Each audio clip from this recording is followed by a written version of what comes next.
আসসালামু আলাইকুম রহমতুল্লাহি বারাকাতুহু। সুনান ইবনে মাজার হাদিস নম্বর 1136।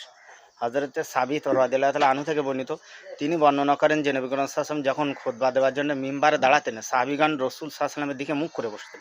হাদিস ইবনে মাজাহ। ব্যাখ্যা: ভাই, এক শ্রেণীর বেদাতীরা তারা বেশি বেশি বেদাত করে, আবার বলে হ্যাঁ তোমরা কেন ইমামের দিকে ফিরে থাকো, মুক্তাদিরা ইমাম যখন খুতবা দেয়। ভাই, আমি এখানে হাদিস দিলাম, এটা কোনো বেদাত নয়, কোনো গুনাহর কাজ নয়। রাসূল সাল্লাল্লাহু আলাইহি ওয়াসাল্লাম যখন খুতবা দেওয়ার জন্য মিম্বারে দাঁড়াতেন, সাহাবীরা রসুলের দিকে মুখ করে বসতেন। তাহলে রসুল্লাহর পিছনটা কোন দিকে যাবে? ঠিক ইমামের পিছনটা সেরকম, ঠিক মুক্তাদিদের সামনটা ইমামের দিকে, রসুলের দিকে যেমন ছিল সাহাবীদের মুখ ঠিক এরকম একই, এমন কোনো সমস্যা নেই ভাই। তো তারা হাদিস মানবে না, শুধু গেউটিলি আর বদমাইশি তাদের।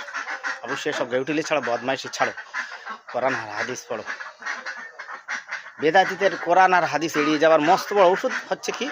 আহলে হাদিস, সালাফি, ওয়াহাবি ইত্যাদি ইত্যাদি বলে গালি দিয়ে কোরআন আর হাদিস এড়িয়ে চলবে। বেদাতীদের মস্ত বড় একটাই, এটা পায় তারা।